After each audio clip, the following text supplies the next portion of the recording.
वासुदेवाय कृष्णाय वासुदेवाय हरये परमात्मने प्रणतः क्लेशनाशाय गोविन्दाय नमो नमः। नमः परमहंसास्वादितचरणकमलचिन्मकरन्दाय भक्तजनमानसनिवासाय श्रीरामचन्द्राय वागीसायस्य वदने लक्ष्मीर्यस्य च वक्षसि यस्यास्ते हृदये संवित् तं नृसिंहमहं भजे। गुरुर्ब्रह्मा गुरुर्विष्णुर्गुरुर्देवो महेश्वरः गुरुस्साक्षात् परब्रह्म तस्मै श्री गुरवे नमः। भगवत चरण कमलानुरागी सभी आत्मीय प्रिय प्रभु प्रेमीजन, स्वाध्याय परिवार से जुड़े हुए सभी आदरणीय महानुभाव, आप सभी को मेरा प्रणाम सादर नमो नमः। प्रभु की कृपा से हम सभी लोग विज्ञान के माध्यम से भगवत गीता का चिंतन मनन कर पा रहे हैं। यह ईश्वर का बहुत बड़ा अनुग्रह है। श्रीमद् भगवत गीता का जो 12वां अध्याय है उस पर हम लोगों का चिंतन चल रहा है और जैसे प्रक्रिया हमारी चल रही है हम लोग इसका पहले पाठ करते हैं। आइए एक बार पाठ करें फिर इस पर चिंतन करेंगे। श्री परमात्मने नमः। अथ द्वादशोऽध्याय। अर्जुन उवाच एवं सततयुक्ताये भक्तास्त्वां पर्युपासते ये चाप्यक्षरमव्यक्तं तेषां के योगवित्तमाः। श्रीभगवानुवाच मय्यावेश्य मनो ये मां नित्ययुक्ता उपासते श्रद्धया परयोपेतास्ते मे युक्ततमा मताः। ये त्वक्षरमनिर्देश्य मव्यक्तं पर्युपासते सर्वत्र गमचिन्त्यं च कूटस्थमचलं ध्रुवं संनियम्येन्द्रियग्रामं सर्वत्र समबुद्धय ते प्राप्नुवन्ति मामेव सर्वभूतहिते रताः। क्लेशोऽधिकतरस्तेषामव्यक्तासक्तचेतसाम् अव्यक्ता हि गतिर्दुःखं देहवद्भिरवाप्यते। ये तु सर्वाणि कर्माणि मयि सन्न्यस्य मत्पराः अनन्येनैव योगेन मां ध्यायन्त उपासते तेषामहं समुद्धर्ता मृत्युसंसारसागरात् भवामि न चिरात् पार्थ मय्यावेशितचेतसां। मय्येव मन आधत्स्व मयि बुद्धिं निवेशय निवसिष्यसि मय्येव अत ऊर्ध्वं न संशय। अथ चित्तं समाधातुं न शक्नोषि मयि स्थिरम् अभ्यासयोगेन ततो मामिच्छाप्तुं धनञ्जय। अभ्यासेऽप्यसमर्थोऽसि मत्कर्म परमो भव मदर्थमपि कर्माणि कुर्वन् सिद्धिमवाप्स्यसि। अथैतदप्यशक्तोषि कर्तुं मद्योगमाश्रितः सर्वकर्मफलत्यागं ततः कुरु यतात्मवान्। श्रेयो हि ज्ञानमभ्यासात् ज्ञानात् ध्यानं विशिष्यते ध्यानात् कर्मफलत्यागात् शान्तिरनन्तरम्। अद्वेष्टा सर्वभूतानां मैत्रः करुण एव च निर्ममो निरहंकार समदुःख सुखक्षमी संतुष्टः सततं योगी यतात्मा दृढ़निश्चयः। मय्यर्पिता मनोबुद्धिर् यो मद्भक्तः स मे प्रियः यस्मान्नो द्विजते लोको लोकान्नो द्विजते च यः हर्षामर्षभयोद्वेगैर्मुक्तो यः स च मे प्रियः अनपेक्ष शुचिर्दक्ष उदासीनो गतव्यथः सर्वारंभ परित्यागी यो मद्भक्तः स मे प्रियः यो न हृष्यति न द्वेष्टि न शोचति न कांक्षति शुभाशुभ परित्यागी भक्तिमान यः स मे प्रियः समः शत्रौ च मित्रे च तथा मानापमानयोः शीतोष्ण सुख दुःखेषु समः संग विवर्जितः तुल्य निंदास्तुतिर्मौनी ये संतुष्टो येन केनचित् अनिकेतः स्थिरमतिर्भक्तिमान मे प्रियो नरः एतु धर्म्यामृतमिदं यथोक्तं पर्युपासते श्रद्धाना मत्परमा भक्तास्तेतीव मे प्रियाः। ओम तत्सदिति श्रीमद्भगवद्गीता सुपनिषत्सु ब्रह्म विद्यायां योगशास्त्रे श्रीकृष्णार्जुन संवादे भक्ति योगो नाम द्वादशोऽध्यायः। श्रीकृष्णार्पणमस्तु। प्रिय स्वजनों, प्रभु की कृपा से हम लोग श्रीमद् भगवत गीता के 12वें अध्याय का चिंतन कर रहे हैं। कल हम लोगों ने 12वें श्लोक पर कुछ चिंतन किया। मुझे लगता है कि कल से हम फिर भक्तों के लक्षणों की भी चर्चा करेंगे। आज 12वें श्लोक पर एक बार और कुछ फोकस डालें। भगवान ने कहा, श्रेयो ही ज्ञानम अभ्यासात् ज्ञानात् ध्यानम विशिष्यते। अभ्यास से ज्ञान श्रेष्ठ है, ज्ञान से ध्यान श्रेष्ठ है, ध्यान से कर्म फल त्याग श्रेष्ठ है, और उस कर्म फल त्याग से साधक शांति को प्राप्त करता है। श्रेयो ही ज्ञानम अभ्यासात्। भगवान ने यहाँ कहा कि अभ्यास से ज्ञान श्रेष्ठ है। कभी कभी हम लोग किसी चीज को समझे बिना उसका अभ्यास कर लेते हैं। एक हमारे यहाँ कहा जाता है ना, देखा देखी करे जोग, छीजे काया बड़े रोग। यदि बिना समझे देखा देखी हम करने लग गए तो उसका प्रतिकूल परिणाम भी कभी कभी आता है। इसलिए वो केवल अभ्यास हमारे लिए एक एक्सरसाइज मात्र बन के रह जाता है। इसलिए भगवान कहते हैं अभ्यास से ज्ञान श्रेष्ठ है। किसी चीज को समझकर अभ्यास करना है। जैसे कोई गाड़ी चलाने का अभ्यास करना चाहता है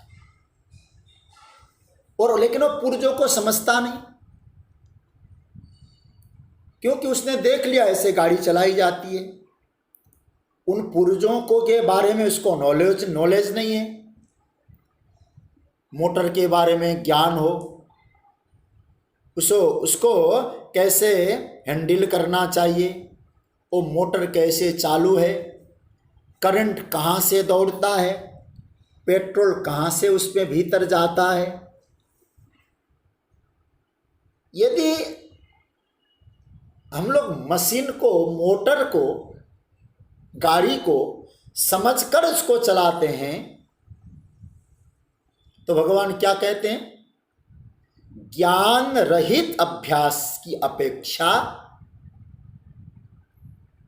ज्ञान श्रेष्ठ है। ज्ञान रहित अभ्यास, उसके अपेक्षा ज्ञान श्रेष्ठ है, जानकारी श्रेष्ठ है। हमें उसे समझना है, जानना है। और फिर जानकर हमको आगे बढ़ना है। देखिए, एक सूत्र में आपसे कहूं, इच्छा, ज्ञान और क्रिया। शायद मैंने दूसरे अध्याय की चर्चा में कभी इस बात को उठाया होगा पहले। व्यक्ति के जीवन में एक इच्छा की जागृति होती है, मेरी यह इच्छा है।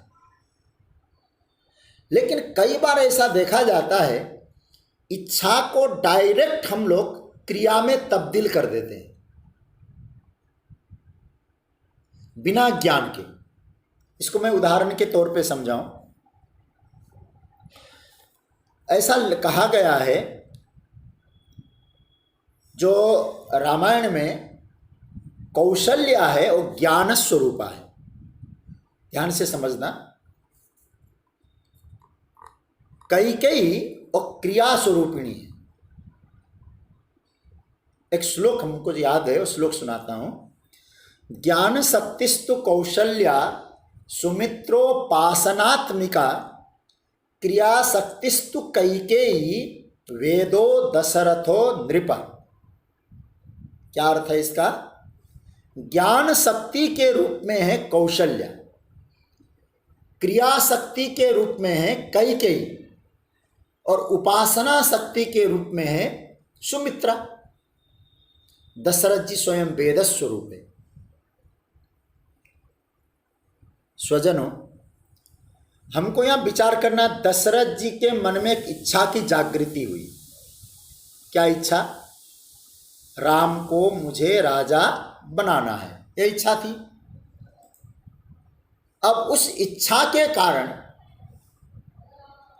दशरथ जी किसके पास गए?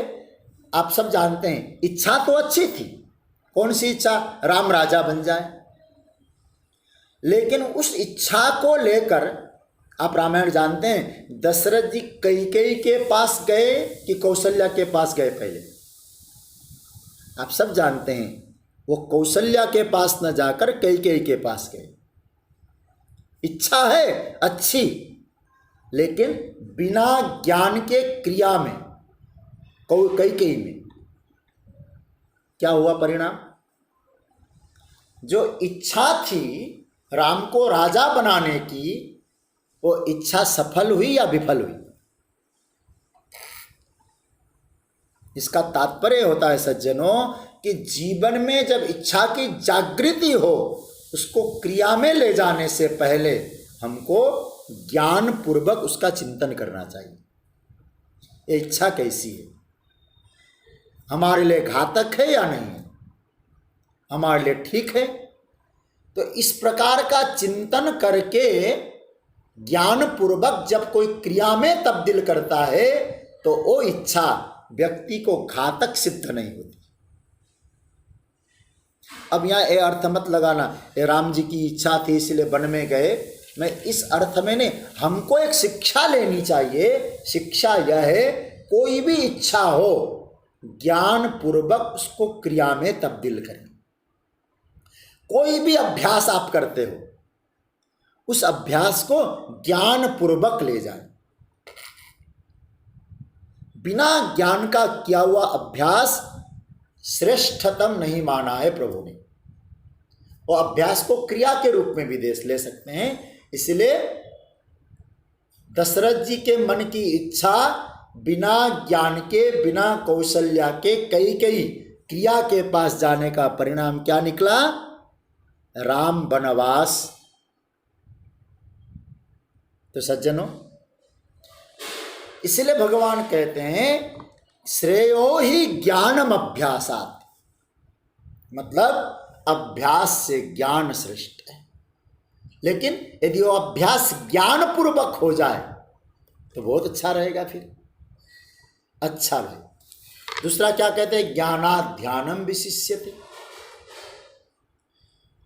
अब आपको जब दुनिया का ज्ञान प्राप्त हो गया, आपने ज्ञान तो प्राप्त कर लिया, ऐसी चीज है, ऐसा चीज है, लेकिन आपने चिंतन करके उसका रहस्य नहीं समझा। ध्यान, ध्यान मतलब मनन। आपको रहस्य समझना होगा। देखिए, रहस्य नहीं समझा, आपने उसको धारण नहीं किया, तो याद रखना फिर तो आपको प्रॉपर अभ्यास भी नहीं मिला और प्रॉपर ज्ञान भी नहीं मिला। ध्यान भी नहीं मिला, ज्ञान भी नहीं मिला, अभ्यास भी नहीं हुआ।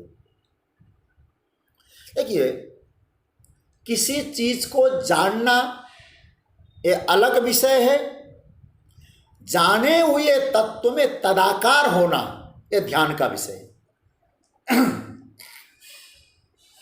बात समझ रहे हैं ना?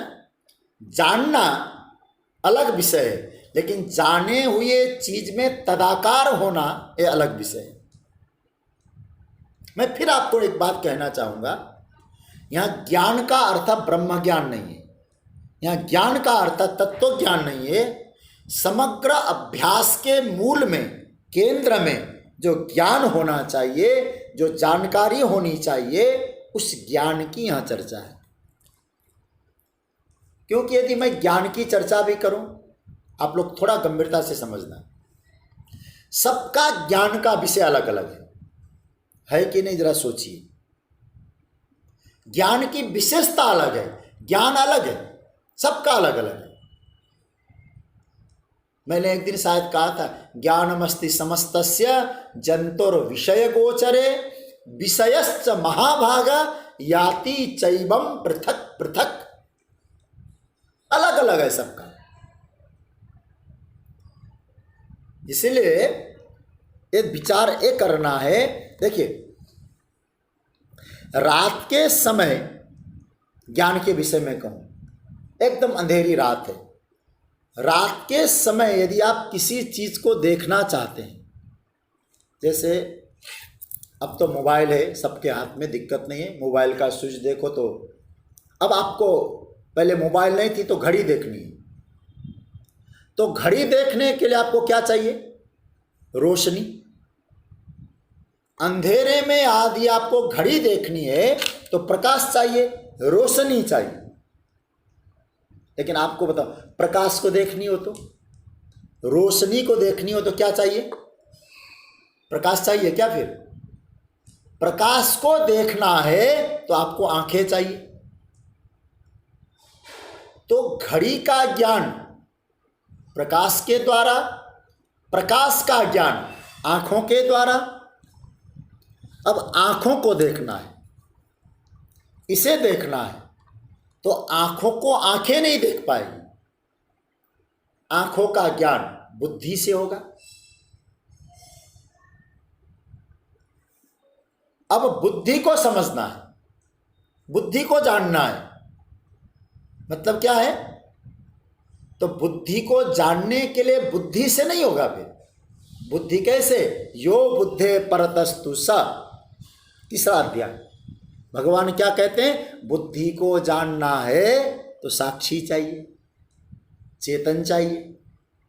इसलिए साक्षी के द्वारा ही आप उसको जान सकते हैं। तो साक्षी ही बुद्धि को देख सकता है। इसलिए याद रखना, ये जो साक्षी शब्द है ना, पुल्लिंग है, स्त्रीलिंग नहीं है। कई बार आजकल तो महाराज नाम का भी मत पूछो, किसी ने कुछ कह दिया, रख दिया। स्त्रियों का नाम साक्षी रखते हैं, लेकिन साक्षी शब्द संस्कृत में पुल्लिंग है, स्त्रीलिंग नहीं है। मैं तो ये कह रहा हूं, जैसे एक जगह आजकल एक कॉमन नाम हो गए, साक्षी, सबिता। सबिता शब्द पुल्लिंग है, सूर्य का नाम है। सबिता, सबितारो, सबितार ऐसे चलता है, लेकिन नाम रख देते हैं हम लोग। चलिए, एनीवे, तो इसका मतलब क्या हुआ? तो सभी चीजों को हम एक ही मापदंड से नहीं जान सकते। ज्ञानात् ध्यानम विशिष्यते, जानने के अलग अलग तरीके, सब चीजों को जानने के अलग अलग शैली है, अलग अलग व्यवस्था है। जैसे आंख है, आंखों से आप रूप को जान सकते हैं, रूप को देख सकते हैं, जाना जा सकता है रूप को, लेकिन क्या आंखों से शब्दों को जान सकते हैं? नहीं हो सकता है। तो कान से आप शब्दों का ज्ञान कर सकते हैं, लेकिन कान से रूप का ज्ञान नहीं हो सकता। इसलिए हमारी जो इंद्रियां हैं ना, इंद्रियों के विषय में हमारे शास्त्रों में एक बहुत बढ़िया सूत्र आया है।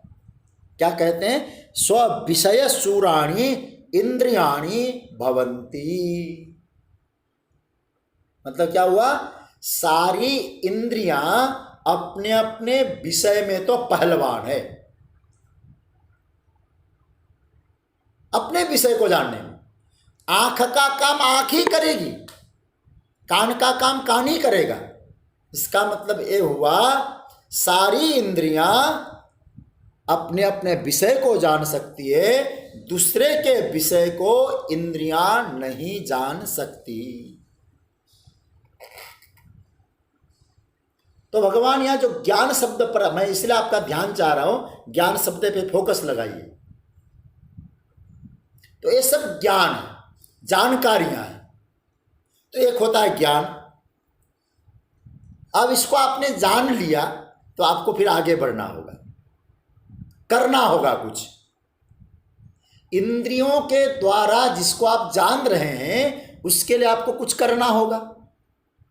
एक ज्ञान ऐसा होता है जिसको जानने के बाद कुछ करना है, और एक ज्ञान ऐसा है जिसको जानने के बाद कुछ करना नहीं। इसलिए हमारे वेदांत ग्रंथों में एक मंत्र आया है, तस्मिन् विज्ञाते सर्वमिदं विज्ञातम भवति। उसको जानने के बाद फिर कुछ भी जानना शेष नहीं। अच्छा, और एक प्रैक्टिकल बात आपको करूं। जैसे आप यदि दूसरे के बारे में जानेंगे कि आदमी कैसा है, अच्छा आदमी है कि बुरा है, सज्जन है कि दुर्जन है, तो आप यदि जानेंगे तो उसके जो यदि बुरा है तो उससे परहेज करेंगे, अच्छा है तो मिलेंगे जुलेंगे, मित्रता बढ़ाएंगे। तो अच्छा का ज्ञान और बुरा का ज्ञान आपके व्यवहार में प्रभाव डालने वाला बनता है।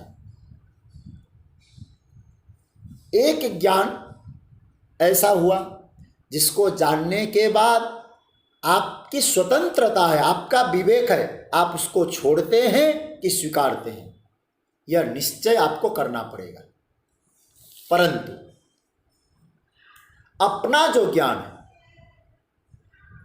इसको न पकड़ना है न इसको छोड़ना है, क्योंकि वह तो न पकड़ा जा सकता है न छोड़ा जा सकता है।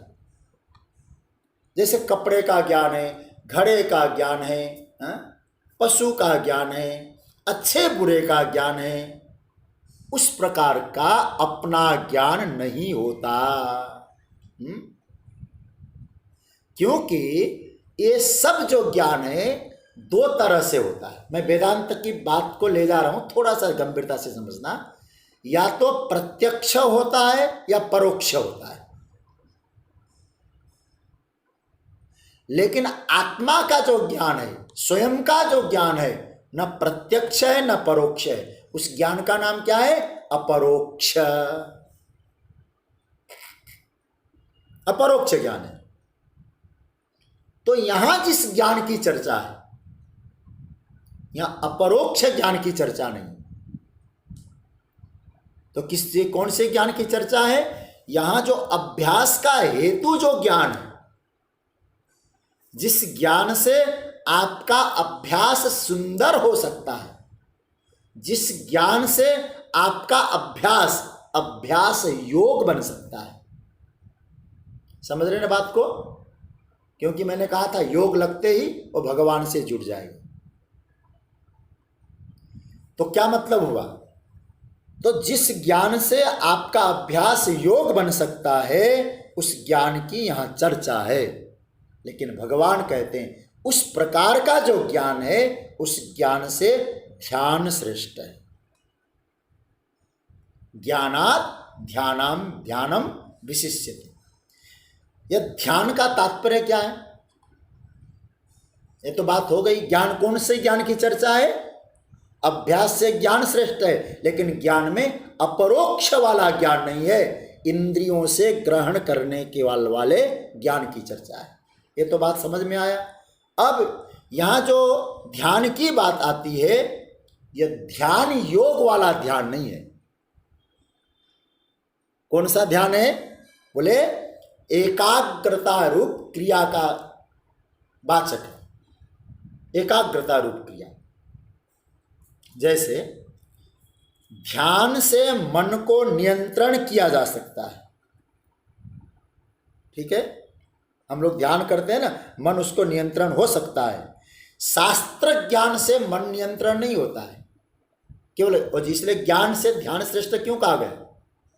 आप ध्यान करेंगे, लगातार करते जाएंगे तो एक न एक दिन आपका मन एकत्रित हो सकता है, एकाग्र हो सकता है। लेकिन आप शास्त्र पढ़ते जाएंगे तो आपका मन एकाग्र शास्त्र से नहीं होगा, शास्त्र ज्ञान से। इसीलिए उस शास्त्र ज्ञान से ध्यान श्रेष्ठ है। समझ रहे हैं ना? देखिए जगत गुरु शंकराचार्य भगवान क्या कहते हैं विवेक चूड़ामणि में? शब्द जालम महारण्यम। जितना ज्ञान बढ़ाते जाएंगे कभी कभी बुद्धि विचलित भी हो जाती शास्त्र ज्ञान से। इसलिए यहां भगवान क्या कहते हैं, मन के नियंत्रण के लिए जो ध्यान से ऊर्जा मिलती है ना आपको, और शास्त्र ज्ञान से वो ऊर्जा नहीं मिल सकती। अतः ज्ञान से ध्यान की महिमा बताई। ये समझ में आया ना? चलिए, उस ध्यान की अपेक्षा, कल भी मैंने ध्यान की चर्चा की, उस ध्यान की अपेक्षा कर्म फल त्याग श्रेष्ठ है। जिस ध्यान की चर्चा भगवान करते हैं उस ध्यान से कर्म फल त्याग को श्रेष्ठ माना है। कर्म फल त्याग के बारे में मैं बार बार कह चुका हूं, प्रसाद बुद्धि। वो जो आपको प्रसाद बुद्धि मिल जाए तो आपका चित्त विचलित नहीं होगा, चित्त की चंचलता से आपको निजात मिलती है, शांति मिलती है। क्योंकि कर्म फल त्याग के बाद क्या है? त्यागात् शांति रनंतरम। अच्छा, इस श्लोक का अर्थ तो शायद आपको आ गया, ठीक है, मैंने इसीलिए श्लोक का अर्थ उठाया। श्रेयो हि ज्ञानम अभ्यासात् ज्ञानात् ध्यानम विशिष्यते ध्यानात् कर्म फल त्याग त्यागात् शांति रनंतरम। सज्जनों, कल मैंने एक चर्चा उठाया था, मैं आप लोगों को उसी चर्चा में ले जाना चाहता हूं, बहुत धैर्य से समझना। भगवान ने कहा, जो हम लोग चिंतन कर रहे हैं, तुम इसमें समर्थ नहीं हो तो ये करो, इसमें असक्त हो तो ये करो, ये नहीं कर सकते हो तो ये करो, ऐसा भगवान ने कहा। और सबसे नीचे आके क्या कह दिया भगवान ने? कर्म फल त्याग। ये तो आपने पकड़ लिया होगा 12वें श्लोक में। उसके बाद तो फिर भक्तों की चर्चा है। यह जो बातें प्रभु ने कही है एकदम निम्न स्तर के साधक के लिए होना चाहिए, पर परमात्मा क्या कहते हैं? श्रेष्ठ साधन है। ध्यान से भी श्रेष्ठ क्या है? बोले कर्म फल त्याग। अब हमको यहां चिंतन करना है। बोले किसी साधना में जो समर्थ नहीं है उसके लिए जो साधना आप बता रहे हो और उसी का गुणगान गा रहे हो। जैसे कोई व्यक्ति बहुत बड़ा, उसको रोग हो गया, रोग होने के बाद बोले महाराज मेरा भयंकर रोग है। बोले ठीक है, तुम अमेरिका चले जाओ इलाज के लिए, ठीक है। बोले महाराज कहाँ सामर्थ्य है, नहीं जा पाऊंगा। बोले मुंबई चले जाओ। महाराज संभव नहीं है। दिल्ली चले जाओ, नहीं, अपने जनपद में चले जाओ, कोई जिले के विशिष्ट हॉस्पिटल में जाओ। महाराज पैसे नहीं है। अब फिर क्या कहा गया? बोले तो वो गांव का जो पंचायत में हॉस्पिटल होता है ना, क्या गांव का चिकित्सालय कोई होता है, वहां चले जाओ। अब बाद में कहो अमेरिका के उस हॉस्पिटल से वो गांव का हॉस्पिटल बहुत बड़ा है, बहुत श्रेष्ठ है। आप पचाएंगे इस बात को? आप सोचना थोड़ा सा यहाँ। यदि हम नहीं पचा पाएंगे इस बात को तो आपको चिंतन करना पड़ेगा। लेकिन भगवान यहाँ क्या कहते हैं? इतनी बड़ी बड़ी साधनाओं की चर्चा करके अंत में क्या कह दिया? कर्म फल त्याग श्रेष्ठ है, ध्यान से भी श्रेष्ठ है। ऐसा क्यों कह रहे भगवान? सज्जनों, शंकराचार्य भगवान ने एक बहुत सुंदर पंक्ति लिखी इस पर, और मैंने कल कहा था ना, शंकराचार्य ने इस श्लोक पर बहुत विस्तृत व्याख्या लिखी। लेकिन एक पंक्ति मैं आपके सामने रखता हूं, कर्म फलम स्तौति।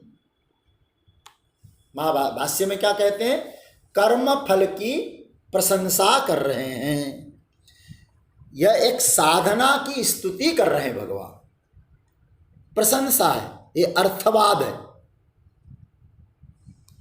एक और ध्यान रखना, और मैं फिर कहूंगा बहुत ध्यान से समझना इस सूत्र को। मुझे लगता है यहां भगवान ने एक साइकोलॉजिकल ट्रीटमेंट दिया है अर्जुन को, मनोवैज्ञानिक चिकित्सा की है। क्योंकि मुझे लगता है भगवान श्री कृष्ण जैसा मनोविज्ञान का कोई जानकार नहीं। मनोचिकित्सक है हमारे ठाकुर जी। मुझे एक किसी लेखक का एक ग्रंथ मैंने पढ़ा था, अभी नहीं बहुत पहले।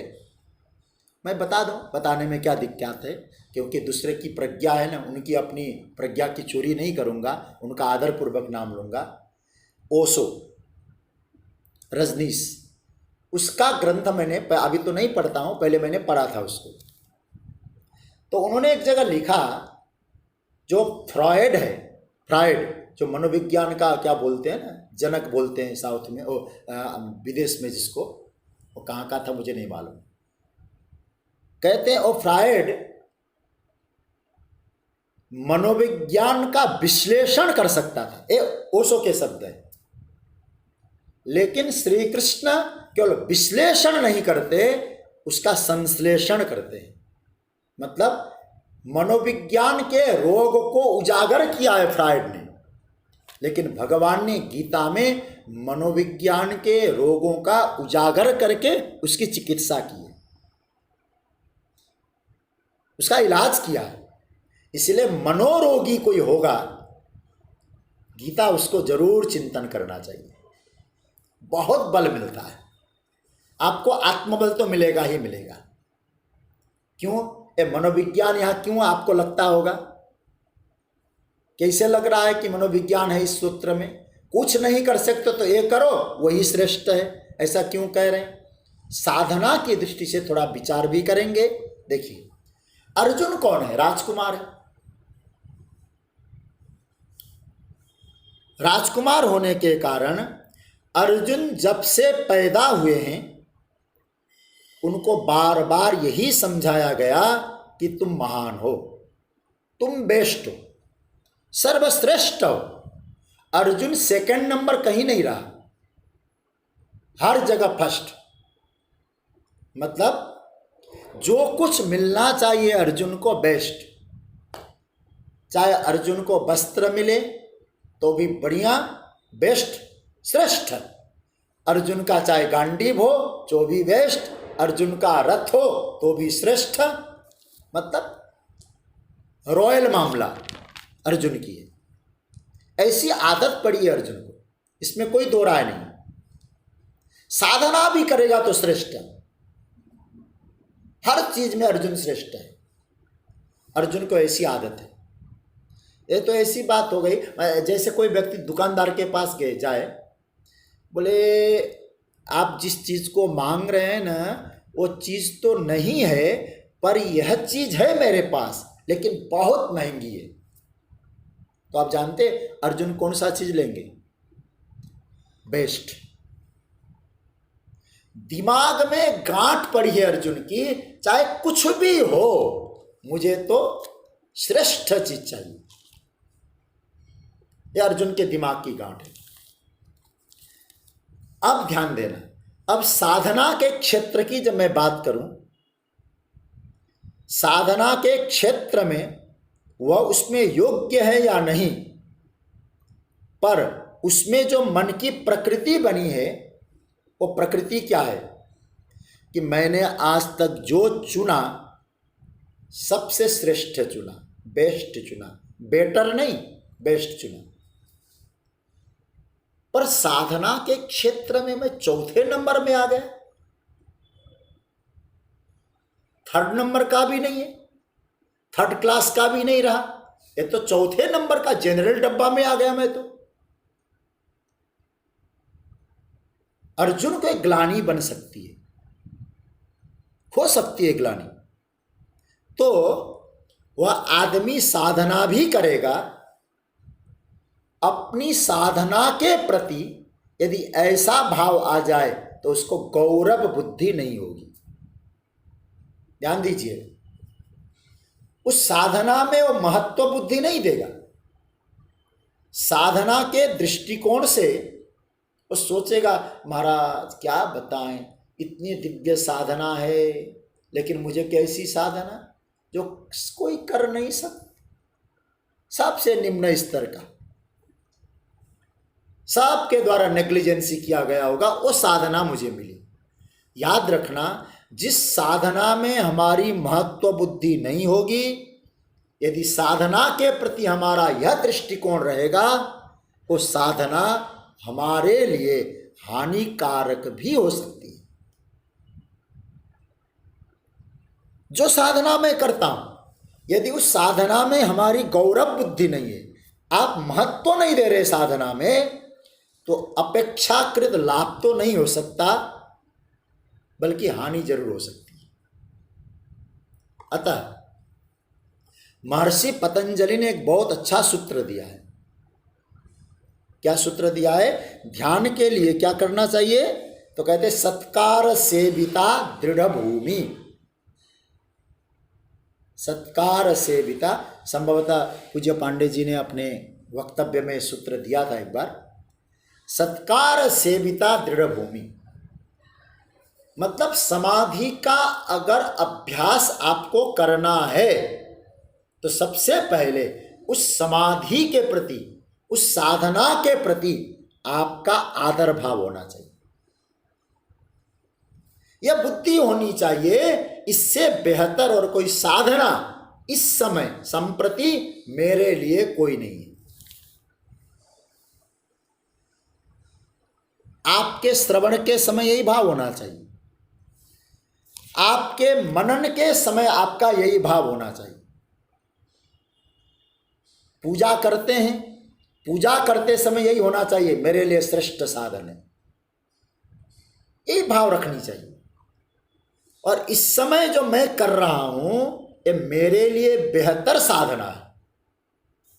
मेरी अपनी साधना में अगर गौरव बुद्धि नहीं है, महत्व बुद्धि नहीं है, आप इंपॉर्टेंट नहीं मानते उसको, तो याद रखना फिर वो साधना हम कर नहीं पाएंगे अच्छी तरह से, साधना में मन नहीं लगेगा। देखिए, कोई राम नाम लेता है, भगवान का नाम जप करता है, और उसके मन में बना हुआ है मैं तो केवल नाम ही दोहराता रहता हूं, इससे क्या होगा? फिर कुछ नहीं होगा, कुछ नहीं होने वाला। फिर यही आप सोचते रहेंगे मैं तो ये करता रहता हूं, क्या होगा इससे? फिर तो लिख लीजिएगा, कुछ भी नहीं होने वाला है। इसका मतलब क्या हुआ? क्योंकि आपको अपनी साधना के प्रति आदर नहीं है। तो साधना क्या होनी चाहिए?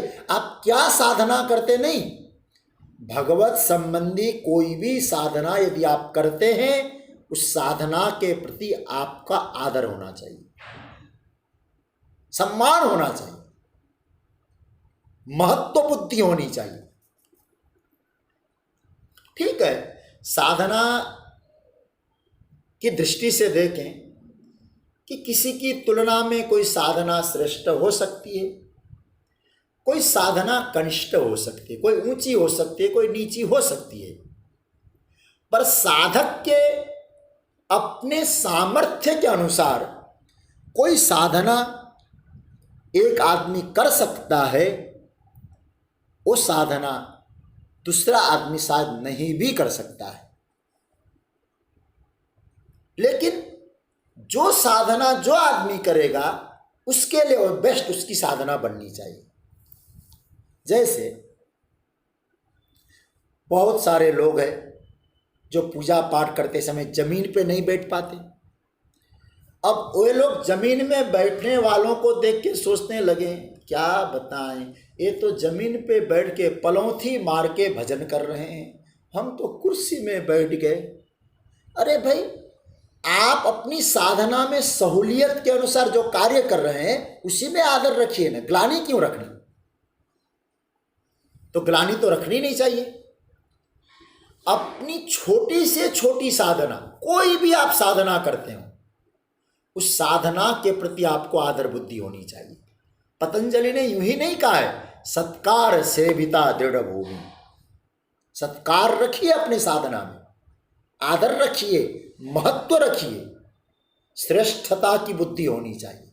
साधना कौन सी आप पकड़ते इसका कोई महत्व नहीं है, लेकिन जिस साधना को आपने पकड़ा है वो आपके लिए महत्वपूर्ण साधना है। वो साधना भले झाड़ू लगाने की हो, ठाकुर जी के मंदिर बुहारी करने की हो, लेकिन उसको महत्व दीजिए।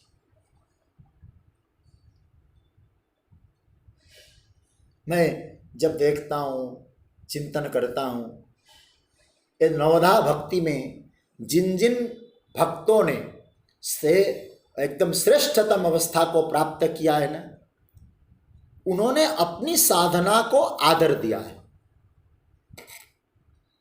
और आदर का परिणाम उस साधना की श्रेष्ठतम अवस्था में वो पहुंचे। देखिए, परीक्षित,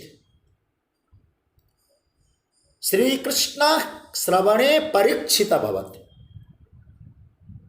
श्रवण भक्ति में परीक्षित ने बहुत आदर दिया, मुझे सुनना है, बस भगवत कथा सुननी है। उस श्रवण से क्या हुआ? सुनने का प्रभाव क्या हुआ? भगवत धाम मिला। सुखदेव जी ने कहा कि मुझे सुनाना है, केवल सुनाने पर बल दिया। ऐसा मत, मैं नहीं कह रहा हूं कि जिन्होंने सुनाया उन्होंने सुना नहीं, मेरा ये कहने का मतलब नहीं है, लेकिन दूसरे को मैं सुनाऊं, आदर दूं, तो उसमें क्या हुआ? सुखदेव जी श्रेष्ठतम बने। वैयासकी कीर्तने प्रहलाद स्मरणे, प्रहलाद जी ने कहा अनेक प्रकार के साधन है, लेकिन मेरा साधन क्या है?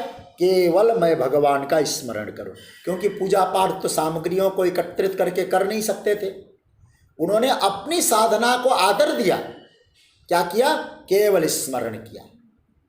प्रहलाद स्मरणे अंग्रि पद्म भजने लक्ष्मी। लक्ष्मी जी को लगा अब मैं करूं क्या, मैं तो ठाकुर जी के पास बैठी हूं, मेरी साधना क्या है? भगवान नारायण के चरण सेवा करना। जो साधना लक्ष्मी जी को मिली है, उस साधना में लक्ष्मी जी ने आदर बुद्धि दी, खूब प्रेम से सेवा की। पृथ्वी जी को लगा मेरे पास वैभव है, अपार संपत्ति है, रोज मैं यज्ञ करूं, पूजा करूं। 100 अश्वमेध यज्ञ किया, भगवान उनके यहां प्रकट हो गए केवल पूजा करने से। लेकिन उस पूजा में उन्होंने बहुत आदर रखा, सत्कार से भी था। अक्रूर जी को लगा मैं कर क्या सकता हूं। अक्रूर जी जब वृंदावन जाते हैं तो दंडवत प्रणाम करके जाते हैं, तो वंदन करते रहे, तो वंदन से परमात्मा मिले उनको, वंदन भक्ति के आचार्य बने। अक्रूरस्त्वभिवंदने कपिपति। हनुमान जी ने कहा राम जी से, प्रभु सुग्रीव को मित्र बनाइए। बड़ा प्यारा प्रसंग याद आ रहा है, सुना देता हूं। जब हनुमान जी ने कहा कि महाराज कभी मौका लगेगा तो विस्तार से सुनाएंगे, लेकिन अभी केवल संकेत में, हनुमान जी ने कहा ये जो ऋष्यमुख पर्वत पे बैठा है ना, वो आपका दास है। सो सुग्रीव दास तब अहि, आपका दास है। तेहि सन नाथ मयत्री कीजे। देखो यार, हनुमान जी क्या कहते, आपका दास है, उसके साथ आप मित्रता कर लो। राम जी ने कहा हनुमान ये तो गड़बड़ हो गया। बोले क्या गड़बड़ हो गया? जो जो मिले वो सब मित्र ही मिले, चाहे निषाद राज गुहा मिला हो, चाहे जटायु जी मिले हो, सब मित्र ही मित्र मिले। लेकिन अभी जो मिल रहा है, तो आपने पहले कहा दास है, लेकिन उसको भी मित्र बनाएंगे तो दास की पदवी तो खाली रहेगी। तो हनुमान जी ने कहा मैं चाहता यही हूं। बोले क्या है? सुग्रीव है आपका दास, उसको बनाइए मित्र, और जो दास की पदवी खाली हो गई उस दास के पद पे हनुमान को रख दो। तो हनुमान जी कौन हो गए? रघुपति के दास हो गए। एक दास्य भक्ति, राम जी की सेवा, राम जी जो कहें, एक दास का जो कर्म है वो हनुमान जी करते रहे। तो आज हनुमान जी क्या साधना के क्षेत्र में देखिए, और उसी दास्य भाव को आदर दिया।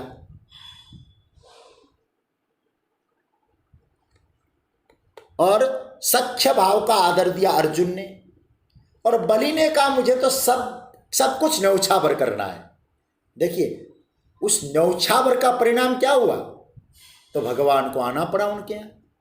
तो मेरा कहने का अर्थ है सज्जनों कि जो आपके पास साधना है, उस साधना में श्रेष्ठतम बुद्धि होनी चाहिए, महत्व बुद्धि रखें। चाहे आप केवल एक अगरबत्ती जला के भगवान को ओम दोम करते हो, तो अगरबत्ती पर ही महत्व रखें, कोई दिक्कत नहीं। यदि आप कोई फूल लेकर भगवान को चढ़ाते हैं, तो फूल की साधना ही आपके लिए महत्व की है। आप ये मत कहना मेरे पास तो कुछ नहीं, केवल फूल है। देखो उन्होंने तो वहाँ एक 2-3 फूल है, उन्होंने तो बिहारी जी के यहाँ 4-5 लाख रुपया खर्चा करके फूल बंगला बनाया। ये मत सोचिए। फिर आपके पास 2 फूल मौजूद है, आपके लिए 2 फूल चढ़ाना श्रेष्ठ साधना है।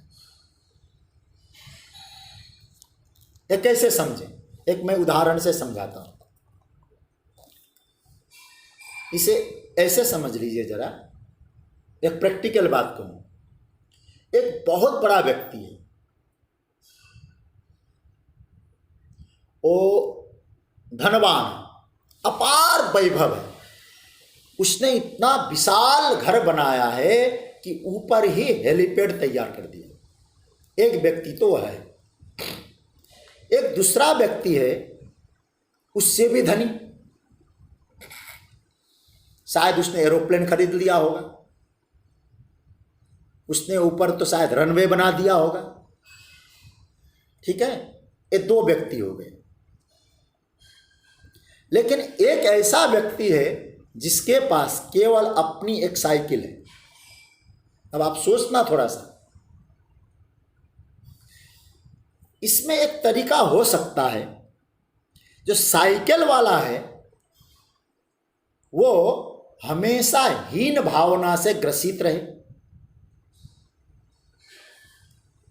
है क्या बताएं, मेरे पास तो साइकिल ही है।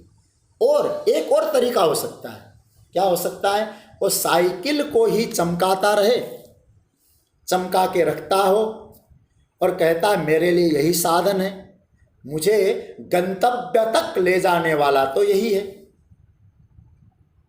अतः मैं इसका आदर करता हूं, क्योंकि मेरी सेवा के लिए, मेरे प्रयोजन के लिए काम में आने वाली चीज यही है। समझ रहे ना बात को? यदि इस प्रकार से उसकी भावना है तो खुलेआम कह सकता है उनकी जहाज से मेरी साइकिल बड़ी है, क्योंकि मैं इसे महत्व देता हूं, मुझे गंतव्य तक ले जा सकता है। तो हीन भावना से कभी ग्रसित नहीं होगा। अच्छा, ये वाक्य बना कि नहीं बना?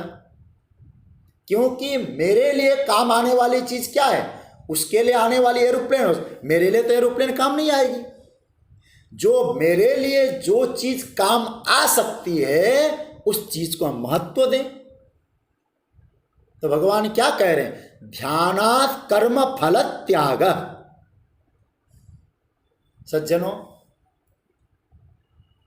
क्योंकि जिस भूमि पर मैं हूं, जिस भूमि पर कहूं चाहे जिस भूमिका पर मैं कहूं, जिस भूमि पर अथवा जिस भूमिका पर मैं बैठा हूं, उस भूमि पर मेरी सहायता करने वाला कौन है?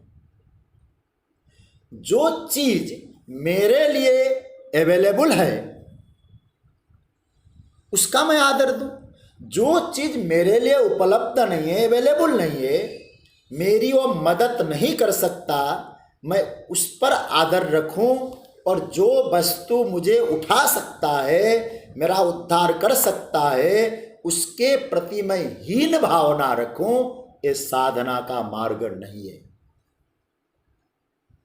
मेरे लिए जो उपयोगी है, उपलब्ध है, वो मेरे लिए बेस्ट है, श्रेष्ठ है। इसलिए सज्जनों, मैं इतना ही कहूंगा, आपके पास जो साधना है, जो साधन है, उसके प्रति आपको कृतज्ञ होना चाहिए। अपने साधना के प्रति आदर बुद्धि रखें, अपने साधना के प्रति सत्कार बुद्धि रखें, जो पतंजलि कहते हैं। और आदर भाव और सत्कार भाव रखना बहुत आवश्यक है साधक के लिए। ये साधना का एक रहस्य है, और रहस्य भी न कहूं, साधक की नैतिकता भी है। अरे भाई, जहां से आपको रोटी मिलती है वहां तो आप हीन भावना रखें। जहां आपको घुसने नहीं दिया जाता उसमें आप गौरव बुद्धि रखें, गर्व करें, यह ठीक नहीं। कारण क्या होगा? उधर तो आप बन गए कृतघ्न। कौन से में? अपनी साधना में आप कृतघ्न बन गए, और उधर क्या होगा? ग्लानि, हीनता का भाव। यह कोई तरीका है क्या साधना में? इसलिए मेरे उद्धारक के प्रति मेरी भावना क्या होनी चाहिए? वही मेरे लिए श्रेष्ठ है, वही महत्व है, वही श्रेष्ठ भी न कहूं, श्रेष्ठतम है। अपनी साधना के प्रति कभी भी अनादर का भाव नहीं रखना चाहिए। इसलिए भगवान ने कहते हैं, अर्जुन ध्यानात् कर्म फल त्याग। जो उन साधनों से मैं लाके यहां आकर तुम्हारे सामने कह रहा हूं, जिस स्तर का जो साधक है, उस साधना में उस व्यक्ति को आदर बुद्धि रखनी चाहिए। जो अभ्यास में समर्थ है, अभ्यास का आदर करे। जो कर्म करने में समर्थ है, उसमें आदर रखे। और जो कर्म के फल को समर्पित करने में प्रसाद बुद्धि के रूप में उसका आदर करे, उसमें सत्कार रखे, उसको महत्व दे, उसका अनादर न करे, नहीं तो आप कृतघ्न बन जाएंगे। यदि अर्जुन इस प्रकार का आपका जीवन है तो क्या होगा? ध्यानात् कर्म फल त्याग। उसके बाद क्या होगा महाराज? त्यागात् शान्तिरनन्तरम। उस त्याग से आपको शांति की प्राप्ति होगी, क्योंकि आपको शांति दे सकता है ऐसा भाव। यदि इस प्रकार की भावना है ना, जो आपके स्तर की साधना है, उस स्तर में आप उस साधना के प्रति आदर बुद्धि रखें, खूब आदर करें उसको। आप भले ही, मैं फिर कह दूं, आप भले ही राम राम जपते हो, फूल देते हो ठाकुर जी को अगरबत्ती जलाते हो, जो आपके द्वारा हो सकता है उस साधना के प्रति आपका आदर भाव हो, आपका कल्याण है। भगवान यहां ये कहना चाहते हैं कि हे अर्जुन, जो मैंने अंत में आकर कर्म फल त्याग की बात कही, उसमें मैंने महत्व इसीलिए दिया क्योंकि कोई भी साधन व्यर्थ नहीं है, सब साधन श्रेष्ठ है, लेकिन उस श्रेष्ठ साधन के प्रति श्रेष्ठ भाव साधक को रखना चाहिए। समझ रहे ना बात को? इसलिए कोई आप साधना करिए, उस पर आप चिंतन करना, आदर भाव रखना, आपको शांति मिलेगी। और यदि आपके द्वारा किया गया साधना उसके प्रति आपका सत्कार भाव नहीं है, आदर भाव नहीं है, शांति तो मिलनी नहीं है, अशांति जरूर मिलेगी। ये हमेशा विचार करिएगा। इसलिए जो भगवान कहते हैं ध्यानात् कर्म फल त्याग त्यागात् शांति अनंतरम, इस प्रकार से भगवान ने इस विषय को एक प्रकार से जो साधना में योग्यता अथवा यूँ कहा जाए कि किस व्यक्ति के किस स्तर के साधक के लिए कौन सी साधना है, ये जो प्रक्रिया भगवान ने बताई थी, चालू जो भगवान ने किया था 6ठे श्लोक से, उसको 12वें श्लोक में जाकर इस एक प्रकार का जो प्रकरण है उसको पूरा किया है। अब इसके बाद जो भगवान कहेंगे इस प्रकार का जो साधक है, जो मेरा भक्त है, उन भक्तों के लक्षण कौन कौन से हो सकते हैं। और कल से एक हम लोग महत्वपूर्ण प्रकरण में प्रवेश करने जा रहे हैं, और ये प्रकरण इतना आनंददायक प्रकरण है, मैं तो ये समझता हूँ क्योंकि भक्ति का जो प्रकरण चल रहा है ये अंतिम छोर में हम पहुँच गए हैं, और ये जो प्रकरण को यदि आप हृदयंगम कर सकें, चिंतन कर सकें, तो आपको बहुत लाभ हो सकता है। इसलिए मैं आप लोगों से निवेदन जरूर करना चाहूँगा, कल से हम लोग 13वें श्लोक से फिर अद्वेष्टा सर्वभूतानाम, ये 12वें अध्याय के प्राण हैं। और मैं तो 12वां अध्याय नहीं कहूँगा, पूरे गीता के प्राण हैं। और गीता की महिमा इन्हीं श्लोकों से 13 अध्याय 13 श्लोक से लेके 13वें श्लोक से लेके जो 19वें श्लोक तक भगवान ने भक्तों के लक्षण बताए। इन श्लोकों पर कल से हम लोग चिंतन प्रारंभ करेंगे। आप लोग जुड़िएगा, लोगों को प्रेरित करिएगा, बहुत अच्छा होगा। खूब भक्तों में कौन कौन से, साधकों में कौन कौन से भाव आने चाहिए, ये यहाँ सूत्र बताए हैं। आज की चर्चा को मैं विराम दे रहा हूँ। 2-3 बात मैं आपसे कहूँ।